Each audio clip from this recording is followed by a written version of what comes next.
Students, welcome to Vikramas. Myself doctor Tarun और आज के लेक्चर में बच्चे हम बात करेंगे अबाउट द स्पर्मेटोजेनेसिस। तो you know very well what is spermatogenesis. That is the process of formation of gamete in case of male and that gamete is known as sperm in case of male. तो उसकी जो process है formation की उसे हम बोल देंगे spermatogenesis. तो इससे पहले हम स्पर्मेटोजेनेसिस स्टार्ट करें बच्चे, तो एक ओवरव्यू लेते हैं अबाउट द गैमीटोजेनेसिस की गैमीटोजेनेसिस क्या है। तो गैमीटोजेनेसिस जो प्रोसेस है that is the process of formation of gamete. तो क्या बोलेंगे गैमीटोजेनेसिस को? It is the process of formation of gametes in case of male gamete is sperm and in case of female gamete is ovum, right? तो जो process है gamete की formation की उसे हमने बोल दिया गैमीटोजेनेसिस। अब हम इसे दो में डिवाइड कर लेते हैं, राइट? यानी इन केस ऑफ मेल इसे बोलेंगे spermatogenesis, that is the process of formation of sperm, and in case of female बोलेंगे oogenesis, that is the process of formation of ओवा। अब बात आती है कि गैमेटोजेनेसिस होती कहां है। So it occur in the primary sex organ. कहां पे होगी बच्चे? It occurs in primary sex organs, primary sex organs. अब जो प्राइमरी सेक्स ऑर्गन्स है, इन case of mail that is testis and in case of female that is ovary। तो mail में मैं लिख देता हूं primary sex organ is testis and in case of female that is ovary। So these are the primary sex organ where gametogenesis occur। इसके अलावा primary sex organ और क्या फंक्शन में हेल्प करते हैं? So they lead to formation of the androgen, यानी वहां पे एंड्रोजन की प्रोडक्शन होती है। अगर बात करूं मेल्स की तो एंड्रोजन रहेगा टेस्टोस्टेरोन, बात करूं फीमेल की तो एंड्रोजन रहेगा estrogen. These are the two hormones which control the male and female secondary sexual characteristics. यानी मेल के केस में जो सेकेंडरी सेक्सुअल कैरेक्टरिस्टिक्स है that is controlled by the testosterone and in case of female that is controlled by the estrogen, right? तो बात करते हैं spermatogenesis की। तो जो स्पर्मेटोजेनेसिस है it starts at puberty, it starts at onset of puberty। यानी जब मेल्स में पुबर्टी आती है तब कौन सी प्रोसेस स्टार्ट होती है? स्पर्मेटोजेनेसिस स्टार्ट होती है। अब अगर मैं इसे oogenesis के साथ कंपेयर करूं तो oogenesis it starts at the embryonic stage, it starts at the embryonic stage before birth। यानी इन केस ऑफ फीमेल जो oogenesis है वो बर्थ से पहले ही स्टार्ट हो जाती है। जब जो फीमेल है जो एम्ब्रियोनिक स्टेज में, यानी एम्ब्रियोनिक स्टेज में जब एम्ब्रियो जो है मदर के वोम में होती है फीमेल, तो उसी टाइम जो है oogenesis स्टार्ट हो जाती है, right? In case of female. But in case of male जो स्पर्मेटोजेनेसिस है वो on the onset of puberty start होती है। अब एक और डिफरेंस है that gametogenesis is spermatogenesis is a continuous process. यानी इन केस ऑफ मेल क्या है, स्पर्मेटोजेनेसिस जब एक बार स्टार्ट हो जाती है तो थ्रू आउट लाइफ चलती है, बट विद द जैसे जैसे एज बढ़ती जाती है स्पर्मेटोजेनेसिस जो स्लो हो जाती है, right? But in case of female oogenesis जो that is a discontinuous process. क्या है बच्चे? It is a discontinuous process.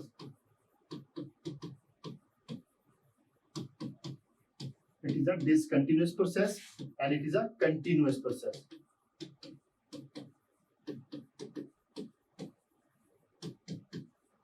अब डिसकंटिन्यूअस प्रोसेस का क्या मतलब है कि जब फीमेल में एम्ब्रियोनिक स्टेज में oogenesis स्टार्ट हो जाती है तब क्या होता है, प्राइमरी oocyte की फॉर्मेशन होती है and then there occur the halt. यानी मेयोसिस 1 में जब पुबर्टी आएगी तब जाके क्या है, मेयोसिस 1 कंप्लीट होगी। तो उससे पहले क्या है, वो मेयोसिस 1 में जब एंटर करती है तो प्रोफेज 1 में जाके जो है oogenesis स्टॉप हो जाती है इन केस ऑफ फीमेल। तो that is the first stop in case of oogenesis। इसलिए मैंने बोला कि oogenesis क्या है, वो डिसकंटिन्यूअस प्रोसेस है। तो पहला स्टॉप कहां आता है? That is in prophase 1, that is in prophase 1।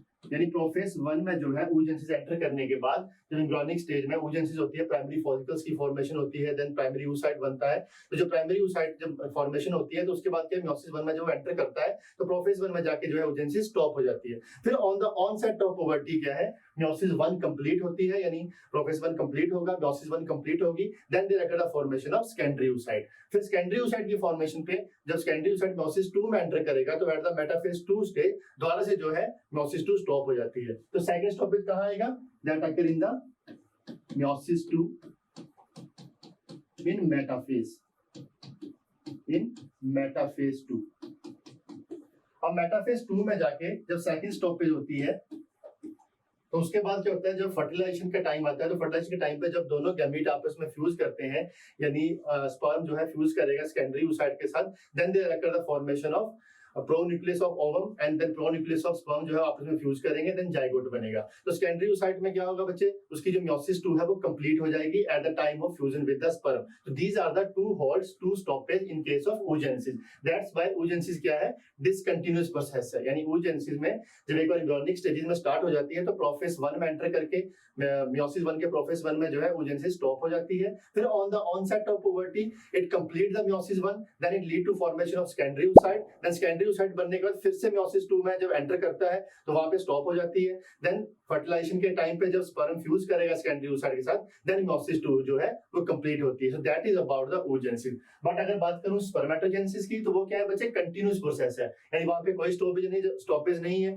जब on the onset of puberty जो है स्पर्मेटोजेनेसिस स्टार्ट हो जाती है, फिर जैसे जैसे एज कम बढ़ती चली जाती है तो स्पर्मेटोजेनेसिस जो है वो इन केस ऑफ मेल स्लो हो जाती है, right. So that is the difference between the spermatogenesis and oogenesis। अब बात करते हैं बच्चे स्पर्मेटोजेनेसिस की। तो हमने एक ओवरव्यू लिया कि स्पर्मेटोजेनेसिस क्या है, गैमेटोजेनेसिस क्या है एंड oogenesis क्या है और दोनों में क्या डिफरेंस है, ठीक है। तो हम बच्चे स्टार्ट करते हैं स्पर्मेटोजेनेसिस।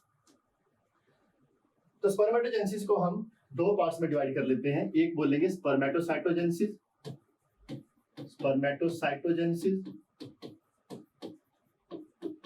एक बोलेंगे स्पर्मियोजेनेसिस, स्पर्मियोजेनेसिस।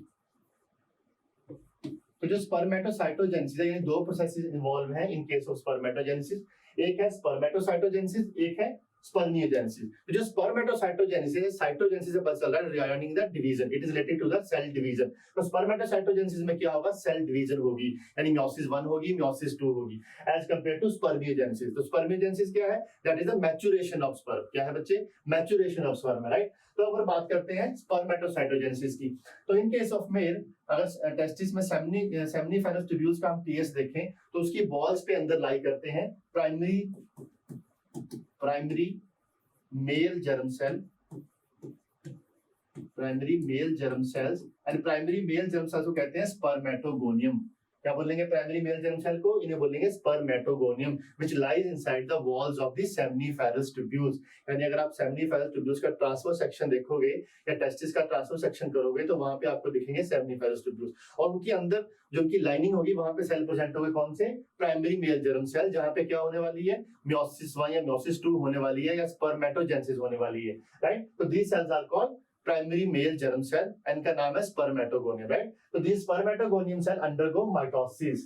कौन सी फेज में जाएंगे बच्चे, माइटोसिस में जाएंगे, and they increase their number, यानी जब इनमें माइटोसिस होगी तो स्पर्मेटोगोनियम का नंबर बढ़ेगा। अब कुछ स्पर्मेटोगोनियम जो है उन्हें हम बोलते हैं प्राइमरी स्पर्मेटोसाइट, उन्हें बोलेंगे primary spermatocyte, and this spermatogonium as well as primary spermatocyte, this both are diploid. तो क्रोमोसोम नंबर कितना रहेगा, 46 रहेगा।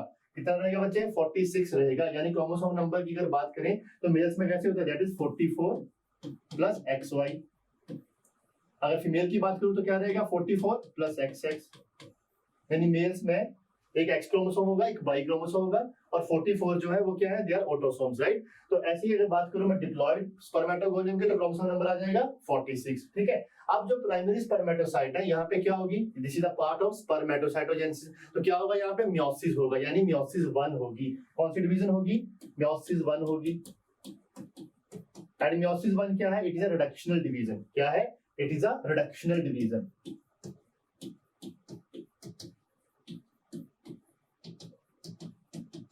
जो meiosis 1 है, मैंने क्या कहा, मैंने बोला कि प्राइमरी मेल जर्म सेल है which are spermatogonium, they undergo mitosis, उनमें माइटोसिस हो रही है, they increase their number, उनका नंबर बढ़ा। उनमें से कुछ को हमने बोल दिया primary spermatocyte. Primary spermatocyte undergo meiosis 1। जब meiosis 1 होगी तो प्राइमरी स्पर्मेटोसाइट क्या है, meiosis 1 क्या है, that is a reductional division. तो प्राइमरी स्पर्मेटोसाइट क्या थे, डिप्लॉयड थे। तो जब आप रिडक्शनल डिवीजन हुई तो डिप्लॉयड से क्या बन जाएगा, हैप्लॉयड बन जाएगा। यानी 46 क्रोमोसोम थे तो कितने रह जाएंगे, 23 क्रोमोसोम रह जाएंगे। कितने क्रोमोसोम रह जाएंगे, 23 क्रोमोसोम रह जाएंगे, ठीक है। यानी हैप्लॉइड की फॉर्मेशन होगी। तो सेकेंडरी स्पर्मेटोसाइट में क्रोमोसोम नंबर कितना होगा, हाफ होगा as compare to the parent cell. यानी meiosis 1 की अगर बात करूं, दैट इज रिडक्शनल डिवीजन। तो उसमें क्या होता है कि जो क्रोमोसोम नंबर है और डॉटर सेल जब बनते हैं पेरेंट सेल से, दो डॉटर सेल बनेंगे तो उनमें जो क्रोमोसोम नंबर होगा that is half as compare to the parent cell. यानी पेरेंट में 2n होगा तो डॉटर सेल में कितना आएगा, nn आ जाएगा। तो सिमिलरली यहाँ पे क्या हुआ, प्राइमरी स्पर्मेटोसाइट में कितना था, 46 था, तो सेकेंडरी स्पर्मेटोसाइट में कितना आ गया, 23 आएगा। अब सेकेंडरी स्पर्मेटोसाइट जो है they undergo meiosis 2। They undergo meiosis 2, यानी सेकेंडरी स्पर्मेटोसाइट में क्या होगा, मियोसिस 2 होगी, that is the second division. जब मियोसिस 2 होगी वो क्या है, that is a equational division. क्या है बच्चे, that is a equational division. अब इक्वेशनल डिवीजन का क्या मतलब है कि जितना क्रोमोसोम नंबर जो है पेरेंट में रहेगा उतना ही क्रोमोसोम नंबर कहां होगा, डॉटर सेल में होगा। रिडक्शन डिवीजन में क्या था, जो क्रोमोसोम नंबर पेरेंट में था डॉटर में कितना था, हाफ था, लेकिन इक्वेशन में कितना होगा, इक्वल होगा। जो पेरेंट में प्रेजेंट होगा क्रोमोसोम नंबर वही डॉटर सेल में प्रेजेंट होगा। अब जो आगे स्पर्मेटिड की फॉर्मेशन हुई फ्रॉम सेकेंडरी स्पर्मेटोसाइट, तो कितना क्रोमोसोम नंबर आएगा, सब में 23 आएगा। कितना आएगा, 23 आएगा। So that is a equational division। क्या है बच्चे, ये इक्वेशनल डिवीजन है, यानी इक्वेशनल डिवीजन में मैंने क्या कहा कि जो क्रोमोसोम नंबर है that remain the same as compare to the reductional division. वहां पे क्या था, क्रोमोसोम नंबर हाफ हो जा रहा था। तो जो सेकेंडरी स्पर्मेटोसाइट से स्पर्मेटिड की फॉर्मेशन होगी वहां पे क्रोमोसोम नंबर कितना आएगा, 23 आएगा। अब यहाँ तक हमारी कौन सी प्रोसेस कंप्लीट होगी, स्पर्मेटोसाइटोजेनेसिस कंप्लीट होगी। अब इसके बाद जो नेक्स्ट पार्ट है जहां पे स्पर्मेटिड जो है वो mature, they convert into mature sperm, they convert into spermatozoa, तो उसे क्या बोलेंगे, दैट इज स्पर्मियोजेनेसिस। तो यहां से यहां वाला जो पार्ट है ये कौन सी प्रोसेस आएगी, this is spermiogenesis. This process is called spermiogenesis. यानी स्पर्मियोजेनेसिस में क्या होगा, स्पर्मेटिड जो है वो मैच्योर स्पर्म में कन्वर्ट हो जाएंगे, that is the maturation of sperm, that process is known as spermiogenesis. ठीक है, तो एक बार रिवाइज करते हैं। तो स्पर्मेटोजेनेसिस में क्या बोला, दो प्रोसेस इन्वॉल्व है, स्पर्मेटोसाइटोजेनेसिस है देन स्पर्मियोजेनेसिस। तो स्पर्मेटोसाइटोजेनेसिस जो है दैट इन्वॉल्व सेल डिवीजन। वहां पे क्या हो रही है, मियोसिस 1 हो रही है, मियोसिस 2 हो रही है। कहां पे हो रही है, in primary male germ cell that are the spermatogonium and that are diploid cell. तो कितना क्रोमोसोम नंबर है, 46 है। फिर प्राइमरी स्पर्मेटोसाइट में क्या हुआ, मियोसिस 1 हुई तो क्रोमोसोम नंबर क्या हो गया, रिड्यूस हो गया। तो जो सेकेंडरी स्पर्मेटोसाइट की फॉर्मेशन हुई वहां पे कितना है, chromosome number 23। Then secondary spermatocyte undergo meiosis 2, that is the equational division. Chromosome number कितना रहेगा, सेम रहेगा। तो स्पर्मेटिड में क्रोमोसोम नंबर कितना है, 23 आ जाएगा। ठीक है, देन स्पर्मेटिड्स अंडरगो मैच्योरेशन, क्या बनाएंगे वो, कन्वर्ट होंगे मैच्योर स्पर्म में, that process is called spermiogenesis. क्या बोलेंगे उसे, स्पर्मियोजेनेसिस बोलेंगे। तो this is about the spermatogenesis, right. यहां तक क्लियर है। तो नेक्स्ट चलते हैं, अब बात करते हैं हार्मोनल कंट्रोल की, कि जो स्पर्मेटोजेनेसिस है इसमें हार्मोन्स क्या रोल प्ले करते हैं, how hormone control the spermatogenesis. तो सबसे पहले बात करते हैं हाइपोथैलेमस की, that is the part of the brain. तो हाइपोथैलेमस रीजन जो है ब्रेन का, वो कौन सा हार्मोन रिलीज करता है, it release gonadotropin releasing hormone. कौन सा हार्मोन रिलीज करेगा, gonadotropin releasing hormone. And this hormone stimulate the anterior pituitary gland. किसे स्टिमुलेट कर रहा है बच्चे, एंटीरियर पिट्यूटरी ग्लैंड को स्टिमुलेट कर रहा है। जब gonadotropin releasing hormone anterior pituitary gland को स्टिमुलेट करेगा तो ये क्या करेगा, दो हार्मोन रिलीज करेगा, एक होगा लुटिनाइजिंग हार्मोन एंड सेकंड है फॉलिकल स्टिमुलेटिंग हार्मोन। समझ रहे हो बात को, इट्स स्टेप बाय स्टेप समझना है। सबसे पहले ब्रेन में जो हाइपोथैलेमस रीजन है वहां से कौन सा हार्मोन रिलीज हुआ, गोनाडोट्रोपिन रिलीजिंग हार्मोन रिलीज हुआ। उसने किसे स्टिमुलेट किया, एंटीरियर पिट्यूटरी ग्लैंड को स्टिमुलेट किया। एंटीरियर पिट्यूटरी ग्लैंड ने फर्दर दो हार्मोन रिलीज किए, कौन से, follicle stimulating hormone and luteinizing hormone. अब ये दोनों हार्मोन का अलग अलग रोल होगा, यानी जो लुटिनाइजिंग हार्मोन है वो किसे स्टिमुलेट करेंगे, लेडिक सेल्स को स्टिमुलेट करेंगे, which are known as interstitial cell. जब आप ट्रांसवर्स सेक्शन देखोगे टेस्टिस का तो सेमिनिफेरल ट्यूब्यूल जो प्रेजेंट होंगे उनके बीच में जो इंटरस्टिशियल स्पेस है वहां पे लाई करते हैं लेडिक सेल्स या इंटरस्टिशियल सेल, राइट। और सेमिनिफेरल ट्यूब्यूल्स के अंदर अमंग द स्पर्मेटोगोनियम क्या प्रेजेंट होंगे, सिर्टोरी सेल प्रेजेंट होंगे, सिर्टोली सेल प्रेजेंट होंगे। ठीक है, तो सिर्टोली सेल को कौन स्टिमुलेट करेगा, फॉलिकल स्टिमुलेटिंग हार्मोन करेगा। लेडिंग सेल्स को कौन करेगा, लुटिनाइजिंग हार्मोन करेगा। तो जब लुटिनाइजिंग हार्मोन की सेक्रीशन होगी तो लेडिंग सेल क्या हो जाएंगे, Leydig cell lead to secretion of androgen, और in case of male that is testosterone. कौन सा हार्मोन रिलीज होगा बच्चे, टेस्टोस्टेरोन रिलीज होगा। फ्रॉम कौन से सेल से, from Leydig cell, from interstitial cell. ठीक है, तो एकदम माइंड में फिट कर लेना है कि लुटिनाइजिंग हार्मोन जो है वो किसे स्टिमुलेट कर रहा है, लेडिक सेल्स को स्टिमुलेट कर रहा है। वो क्या रिलीज कर रहे हैं, एंड्रोजन रिलीज कर रहे हैं, टेस्टोस्टेरोन रिलीज कर रहे हैं। ठीक है, and this hormone is responsible for the secondary sexual characteristics, secondary sexual characteristics in case of males, in case of male।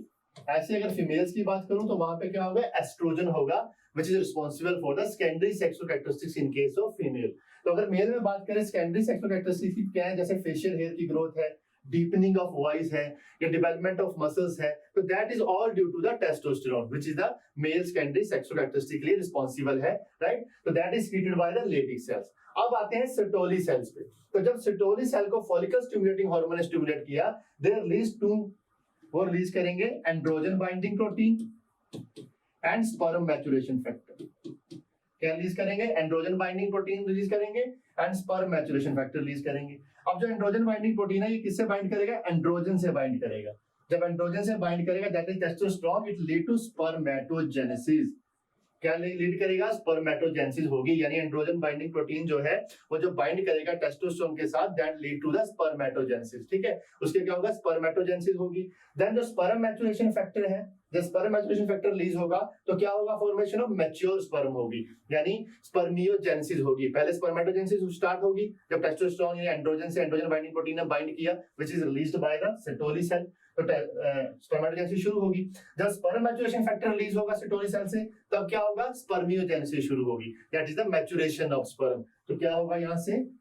Sperm maturation factor lead to maturation of sperm, maturation of sperm, that is called spermiogenesis, ठीक है। So these are the two factors which is released by the Sertoli cell, एक androgen binding protein, एक sperm maturation factor. Then another hormone is released by Sertoli cell is inhibin hormone. अब ये जो inhibin hormone है it act as a negative feedback देता है generally. ये Sertoli cell कब रिलीज करेंगे? सपोज किसी मेल में अगर स्पर्म काउंट ज्यादा है, ठीक है, तो क्या होगा? सेटोली सेल जो है वो रिलीज करेंगे inhibin hormone which suppress the, जो कि स्पर्म काउंट को कम करेगा, एक नॉर्मल लेवल पे लेके आएगा। सो इनहिबिन जब सेक्रेट होगा it lead to negative feedback to the anterior pituitary gland, यानी एंटीरियर पिट्यूटरी ग्लैंड को नेगेटिव फीडबैक देगा तो क्या होगा? Anterior pituitary gland follicle stimulating hormone release नहीं करेगी, लुटिनाइजिंग हार्मोन रिलीज नहीं करेगी। जब फॉलिकल स्टिमुलेटिंग हार्मोन नहीं आएगा, लुटिनाइजिंग हार्मोन नहीं आएगा, सेटोली सेल स्टिमुलेट नहीं होगा, ना ही लेडी सेल स्टिमुलेट होगा, यानी ना तो टेस्टोस्टेरोन की सिक्रीशन होगी, ना ही एंड्रोजन बाइंडिंग प्रोटीन की होगी, ना ही स्पर्म मैच्योरेशन फैक्टर। अल्टीमेटली क्या होगा?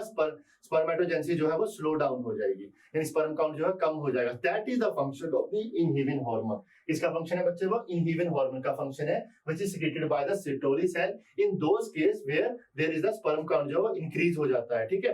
देन जब इनहिबिन रिलीज होगा it bring the sperm count to the low level, that is 20 million per millilitre, ठीक है। अगर 20 मिलियन पर मिलीलीटर से कम हो जाएगा स्पर्म काउंट तो क्या होगा? ये इनहिबिन को क्या करेगा? रोक देगा। देन फिर से क्या? स्पर्मेटोजेनेसिस स्टार्ट हो जाएगी ताकि जो स्पर्म काउंट है वो मेंटेन रहे, ठीक है। सो that is the function of the inhibin hormone. अब बात करते हैं नेगेटिव फीडबैक की टेस्टोस्टेरोन की।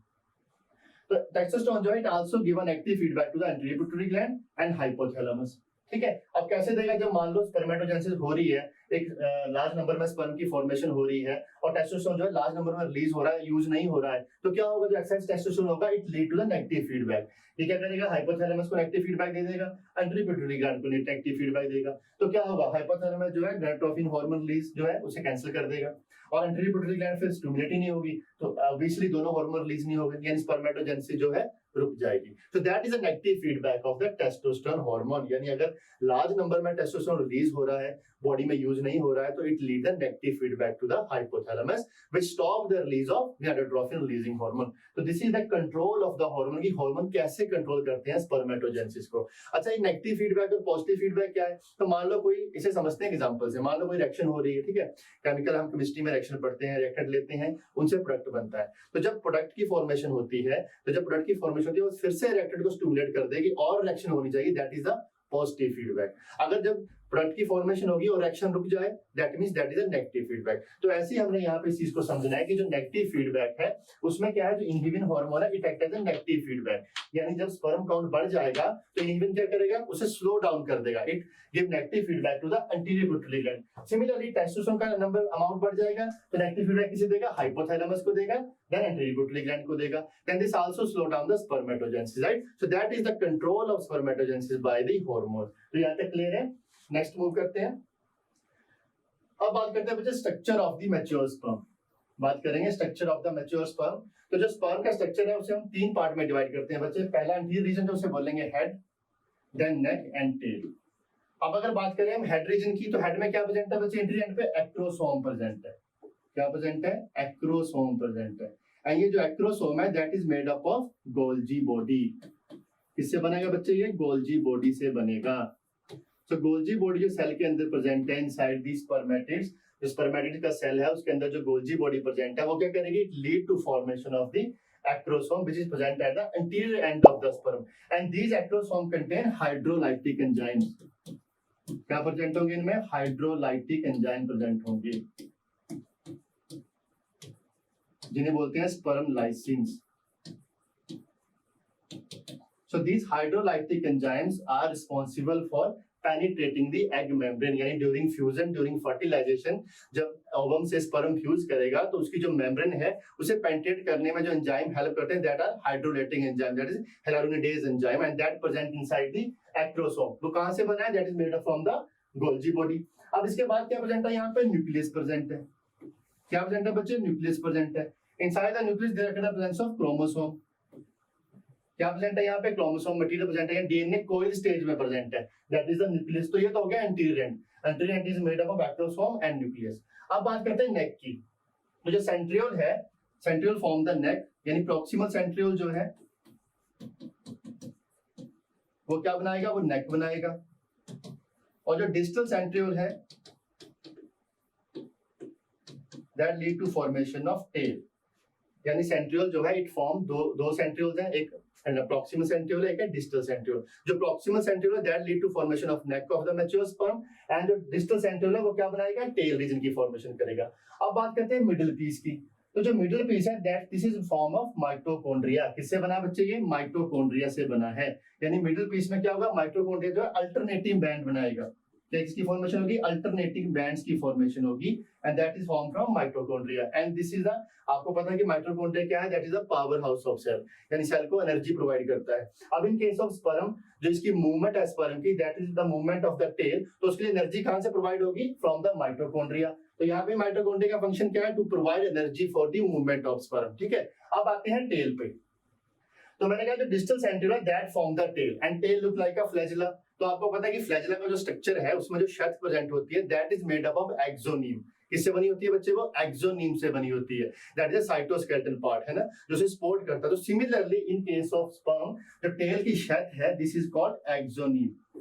क्या बोलेंगे इसे? एक्सोनीम बोलेंगे। And in axoneme the structure of arrangement of microtubule is 9+2। You know very well कि जो एक्सोनीम का आप ट्रांसवर्स सेक्शन देखोगे तो उसके अंदर जो माइक्रोट्यूब्यूल्स है वो कैसे अरेंज होंगे? ट्रिपलेट की फॉर्म में अरेंज होते हैं। 2 पेयर सेंटर में होंगे, पेरिफेरी पे ट्रिपलेट होंगे। So that is a 9+2 arrangement of the microtubule in case of axoneme. And axoneme form the tail of the sperm. ठीक है, तो यहाँ तक क्लियर है। So this is the structure of the mature sperm. तो बच्चे एक बार रिवाइज कर लेते हैं। तो अगर स्ट्रक्चर ऑफ स्पर्म की बात करें तो anterior end पे जो है हेड रीजन प्रेजेंट है, then middle piece है, then tail है। middle piece जो है that is made up of mitochondria which is a source of energy in case of movement of the sperm, right? Then अगर anterior end की बात करूं तो यहाँ पे एक पॉइंट और याद रखने वाला है, along with the acrosome and the nucleus, then inside the nucleus जो क्रोमोसोम मटेरियल है, जो डीएनए है, अगर हम नॉर्मल सेल की बात करें तो हिस्टोन प्रोटीन जो है they play role in packaging of the DNA. जो क्रोमोसोम है वो मोर कंपैक्ट हो जाता है with the help of histone, right? But in case of spermatogenesis, जब स्पर्मेटिड मैच्योर स्पर्म में कन्वर्ट होते हैं, that histones are replaced by the protamines. किससे रिप्लेस हो जाएंगे बच्चे? प्रोटामाइन्स। So these are the protein which help in packaging of DNA या forming more compact form of the chromosome in case of sperm, in case of spermatogenesis, right? तो यहाँ तक clear है। तो next move करते हैं। So this is the TS of the seminiferous tubules। यहाँ से आपको और clear हो जाएगा। तो जैसे मैंने आपको बताया कि जो seminiferous tubules की lining है उसके अंदर जो है spermatogonium present होते हैं। These are the spermatogoniums। ये जो है these are the germ cells, primary male germ cell. ठीक है, इनसे क्या होगा? इन्हीं में क्या होगा? स्पर्मेटोसाइटोजेनेसिस होगी। So these are the spermatogonium which are primary male germ cell जो कि सेमिनिफेरस ट्यूब्यूल्स की लाइनिंग में प्रेजेंट है। और ये सेल कैसे हैं बच्चे? ये डिप्लॉइड सेल हैं। तो क्रोमोसोम नंबर कितना होगा? 46 होगा, यानी 44 प्लस XY क्या होगा बच्चे? 46 क्रोमोसोम नंबर होगा। देन जब स्पर्मेटोगोनियम जो है इनमें से कुछ जब माइटोसिस होगी दे इंक्रीज देयर नंबर, क्या होगा? उनका नंबर बढ़ेगा। और उनमें से कुछ स्पर्मेटोगोनियम को हम बोल देंगे प्राइमरी स्पर्मेटोसाइट। क्या बोलेंगे? Primary spermatocyte. So these primary spermatocytes are also diploid having chromosome number 46. Then primary spermatocyte में क्या होगा? Meiosis 1 होगी, Meiosis 1 होगी जो क्या है? रिडक्शनल डिवीजन है, which is a reductional division। तो जब रिडक्शनल डिवीजन होगी तो क्या होगा? तो डॉटर सेल बनेंगे, उनमें क्रोमोसोम नंबर क्या होगा? हाफ हो जाएगा। क्या होगा बच्चे, हाफ हो जाएगा, यानी सेकेंडरी स्पर्मेटोसाइट में क्रोमोसोम नंबर कितना रह जाएगा, 23 रह जाएगा, ठीक है। Then secondary spermatocyte undergo meiosis 2। तो मियोसिस 2 क्या है, मियोसिस 2 जो है that is the equational division, यानी जो क्रोमोसोम नंबर पेरेंट सेल में होगा वही क्या होगा, डॉटर सेल में होगा। तो यहाँ पे स्पर्मेटिड में क्रोमोसोम नंबर कितना आएगा, 23 आएगा। तो इस तरह से मियोसिस से डिप्लॉयड सेल से हैप्लॉयड सेल की फॉर्मेशन होगी, जिसे हम बोलते हैं gamete, right. Then spermatid undergo spermiogenesis, और क्या बनेगा फिर, मैच्योर स्पर्म बनेगा। तो जब स्पर्मियोजेनेसिस होगी तो जो स्पर्म है, डायग्राम में देखो, तो इनका जो हेड है ये सिटोली सेल से अटैच्ड है। इसका हेड कहाँ है, सिटोली सेल से अटैच्ड है। एंड सिटोली सेल्स क्या है, Sertoli cell help releasing androgen binding factor and sperm maturation factor, जो कि स्पर्म की मैच्योरेशन में हेल्प करते हैं, न्यूट्रिशन प्रोवाइड करते हैं टू द स्पर्म, राइट। तो जब स्पर्मियोजेनेसिस होगी, यानी spermatids undergo spermiogenesis, that is the process of maturation of sperm, तो क्या होगा, स्पर्म जो है वो स्पर्मेटोजोआ जो हम हेड से अटैच होगा सिटोली सेल से। इसके बाद जो स्पर्म फ्री हो जाएंगे, जो सिटोली सेल से फ्री होके मूव करेंगे, उस प्रोसेस को बोलेंगे स्पर्मिएशन, उसको बोलेंगे स्पर्मिएशन। तो कंफ्यूज नहीं होना है about in between spermiation and spermiogenesis. Spermiogenesis is the process of maturation of sperm, and spermiation is the movement या movement of the sperm away from the Sertoli cell. यानी जब sperm cell mature हो जाएंगे तो Sertoli cell से वो अलग हो जाएंगे और freely move करेंगे, तब उस process को बोलेंगे spermiation, right? So this is about the spermatogenesis. So thanks students for watching this video. Please like and subscribe our channel. Subscribe to Victor Mas.